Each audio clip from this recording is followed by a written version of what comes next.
13th, August 13th, and we are on the road, headed west. We've already made one or two stops this morning, and we are going toward, I guess, Lamar and Clarksville today, which doesn't mean anything to anybody watching this except me. But I had some people ask that are new-ish to the podcast how me and Miss Betsy know each other. So, Miss Betsy was my 7th and 8th grade English teacher. And then you were that was like toward the beginning of your teaching time. Oh, yes. Yeah.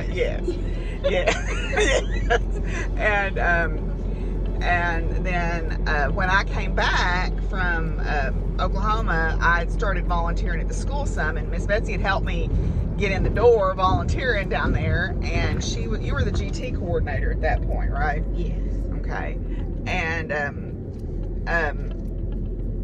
yeah, and then I don't remember exactly how it came up, but we bonded over a mutual love of stuff. I don't remember exactly how it came up. I remember us going to an agate conference in Hot Springs, and that was right after the Majestic had burned. Yes. But I think it was before that. But I remember we were trying to figure out how we could sneak you around and get a brick from the Majestic. The Majestic was an old historic hotel in Hot Springs, and it was like, if you know anything about the history of Hot Springs, there's a mafia connection down there, where a lot of the mafia and like big name like Sinatra and people like that would I guess the mob, it's not technically the mafia, but the mob would basically go down there in the teens and the 20s, and it was like a resort place, and they would go down there. So there were all these really extravagant hotels like the Arlington and the Majestic. And the Majestic was really odd because it was like huge, and it was in stages, and you could tell when each one had been built, but it had been abandoned for a long time. And I think somebody had just bought it and was getting ready to start renovating, and it had burned. And so we were trying to sneak you around and get a brick. But yeah, so that's kind of how we know each other. And we like kind of the same, we have similar aesthetics. We like different types of stuff, but we have similar aesthetics. So we are good yard sailing buddies because we know what to look for. Yes. And some things other people would not be interested in at all. That's right. We rescue. Yes, we are rescuers of stuff. Yes, I like that. We're not out shopping. We're out rescuing stuff. So I guess yesterday that you were talking about that pie stand that you found. There's a sign. That pie stand. Oh no, we can go back. It's on that side. You looked it up, and it's actually worth quite a bit of money, apparently. But I don't know how to explain. Well, tell us who Miss Bennett was, because I was trying to explain to people who Miss Bennett was to you, and I wasn't getting it right. So who was she to you? Miss Bennett was my expression. Okay, expression is what I was looking for. Yeah, that was the word I couldn't remember. I said deportment, and that wasn't right. So what is expression? What is that? Well, I didn't even know. It was something my mother enrolled me in. But we did recitals with poems and readings, and which I guess helped me later since I taught for 40 years. So it actually probably was beneficial. Yeah. But I loved going in her house because she had all kinds of a grand piano and things like that. She was married to a professional baseball player. Oh, wow. So that's why she had nice cashmere sweaters, too. Yes, it was. I guess so. So, expression teacher. That is, I was trying to explain. She called it expression. She also did piano lessons, but I didn't get in that. Mm-hmm. I just did speaking. And so I talk a lot now, too. Well, but that's why you were such a good teacher, probably. So, there you go. Well, we've had a full day. Miss Betsy and I have found some treasures here. We've got a back area full of stuff. So we are gonna do a drive-by look-see at Miss Bennett's and see if they put out anything else one more time before we call it good for this year's Bargains Galore on 64. So we just had lunch, and we went into the battered women's shelter thrift store. That all the money that they raise in there goes 100% to the local battered women's shelter. Oh, it's all right. We're going the wrong way, but nobody cares. We'll just say we don't know any better. No. So we're not from here. Well, we're women. We don't know how to drive, right? No. We'll get out of here. Yeah. But anyway, so we are headed back toward town. We're going to go do a drive-by on Miss Bennett's, and then we'll call it good for this year. Okay, well, I'm home, and I'll show you what I got today. I've already done my chores outside, so I will show you what I got today. Today, I looked for things to finish cross-stitch with. That was my primary goal when I was out there looking today. So I found a few things that I thought were interesting. So let's see where I can put my phone, and I will show you. Okay, so Baxter's going to help me do this, so hopefully he doesn't help me too much. So the first things that I'll show you, I found this little footed bowl. It's not probably old, but it was a quarter, and I thought it was really cute. So it's very unusual to find one sort of this size with a lid, so I thought it was pretty cute. Then I found this necklace at the same place. This has got like iridescent beads. It's like mother of pearl looking almost beads on it.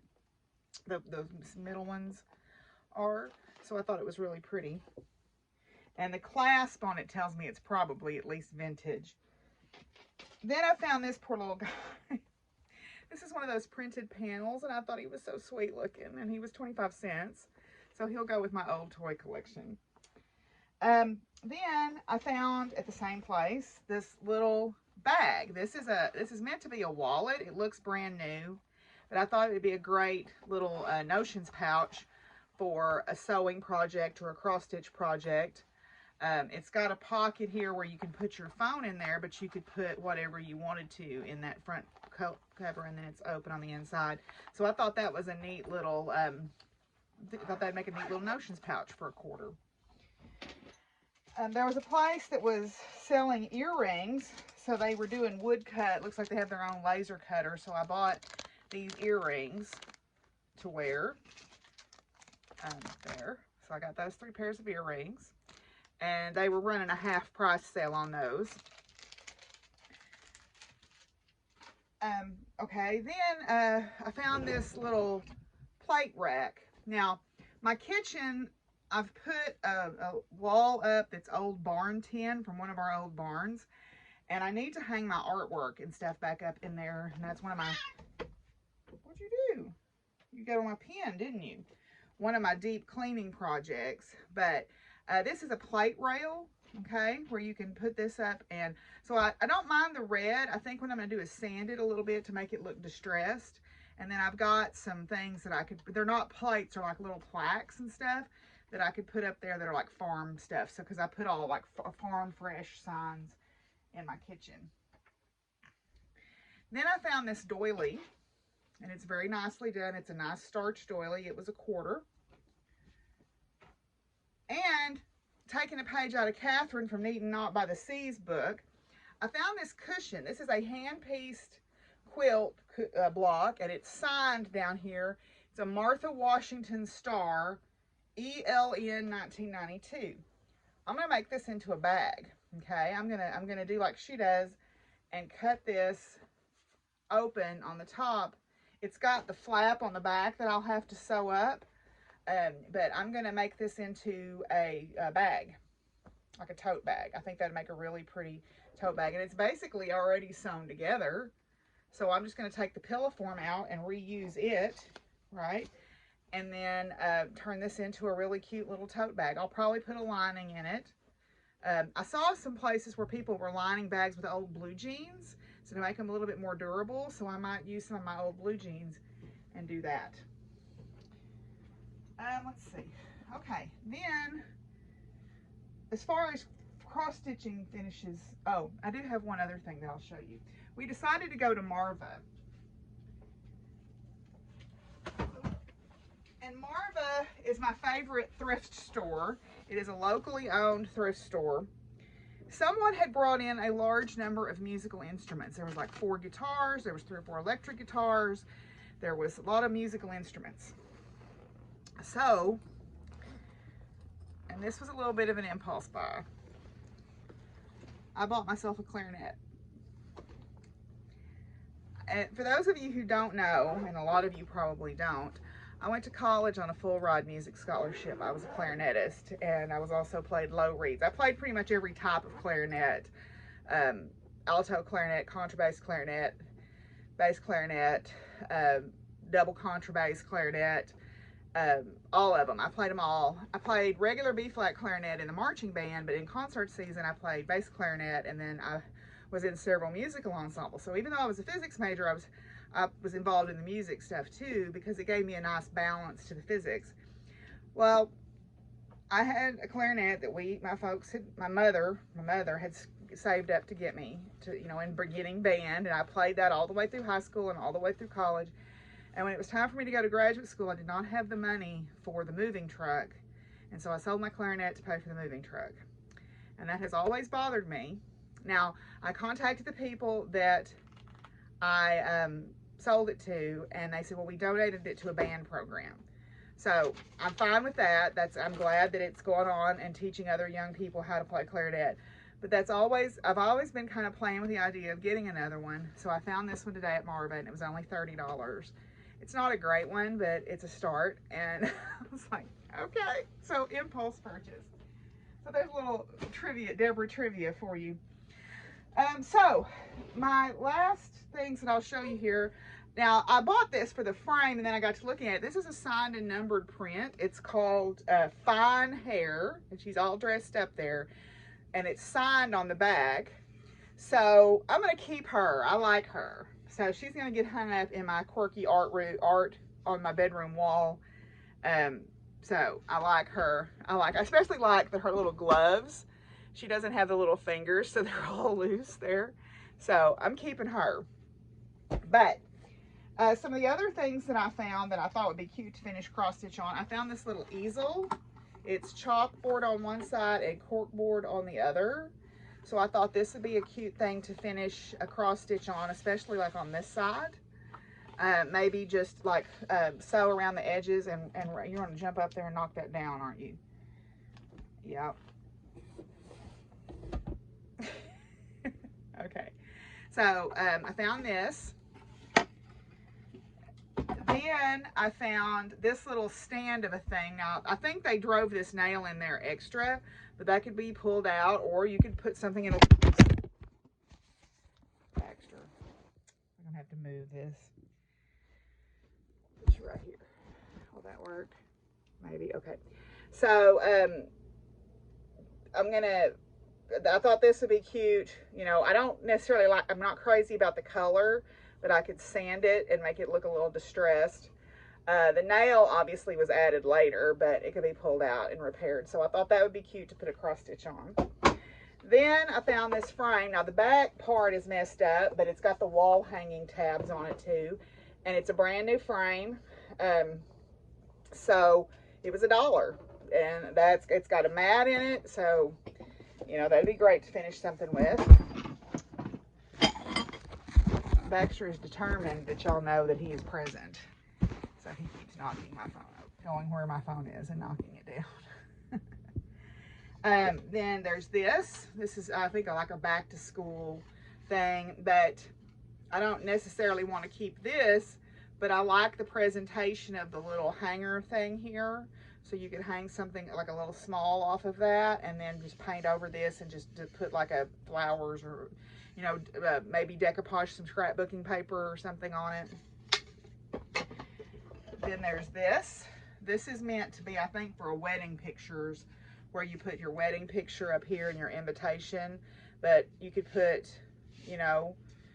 2 little cross stitches or whatever on this.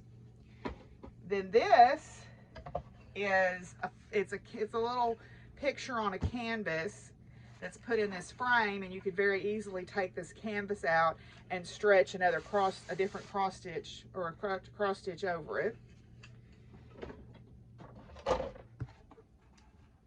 This looks like a tray or a box lid or something, but I thought you could finish it on the inside as a tray, like presentation, or turn it this way. This is just another little frame.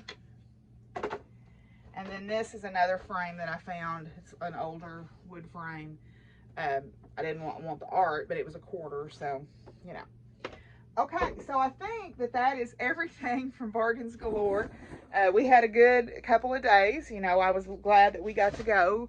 You know, it's always fun. I did buy some things, like I bought a couple pairs of blue jeans, and I bought a set of sheets, a brand new set of sheets that was still in the packaging, stuff like that. It's, you know, I used to be one of those people that hated it because people do drive stupid and they act stupid and they don't pay attention to where they're parking and all that. But we try to be respectful. And I really enjoy spending time with Miss Betsy because I learned so much about the area. So, yeah, so Bargains Galore on 64 this year was a success. Okay, so I'm going to do my cards for you now. So, the Believe in Your Own Magic deck. Now we've transferred over from the Princess cards to the Witch cards. So the first one is Bitchfire. Okay, it says, Bitchfire, stand up for yourself. There is no better way to say it. Someone in your life is trying to burn you at the stake. Maybe you didn't give them something they wanted, or you didn't let them get away with their bad behavior. Either way, they're trying to ruin your reputation. Rest assured, your reputation will stay intact. Silence can be effective, but this is not that kind of situation. Get loud and let them have a taste of your bitch fire. And I think, even though people think that I'm loud and outspoken, but I'm actually pretty reserved. I will keep quiet about things until I'm just, you know, until I can't take it anymore. I will swallow down situations, or at least I used to. People think that they have no idea what I filter out. And so I think that this is a good card to remind me that sometimes silence is only hurting me. So I think that's a good lesson to learn. Okay, so then the Power of Flowers deck today is Lavender. Lavender. Native to Persia and southern France, wild lavender thrives where the few other plants survive, on rocky, barren soil at altitudes as high as 6,000 feet. Intense heat cannot harm it, nor can the bitter cold. Its brilliant bluish-purple blossoms nestled among linear blue-green leaves become tubular at the end of the stem. Both leaves and flowers are fragrant. Lavender comes from the Latin lavare, meaning to wash. The pure, clean aroma of lavender blossom washes one's energetic field, lending an aura of innocence and purity to all that it touches.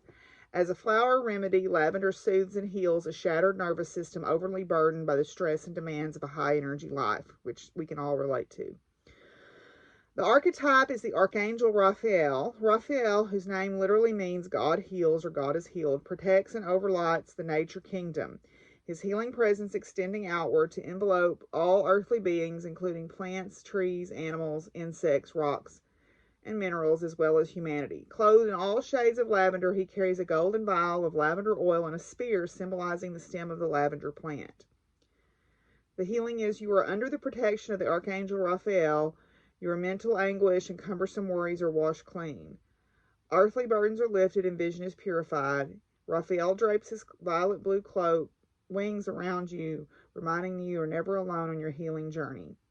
And the blessing is, in blessed purity, lavender heals. I am protected by your immunity. Your elixir of love protects the earth, offering a salve of peace and mirth. Okay. So, alrighty. And I'm glad everybody's enjoying the readings. I'm very grateful to people who have responded. That makes me feel good to know that it's benefiting people. I'm always grateful to hear from you guys. I'm grateful for your questions. Thank you so much for being here. I know I don't say that nearly enough, but I'm very grateful for this community that we've built around this podcast. It has helped me through some very difficult times, and I hope that there have been times that I have helped you too. So anyway, I will see you guys tomorrow. Bye.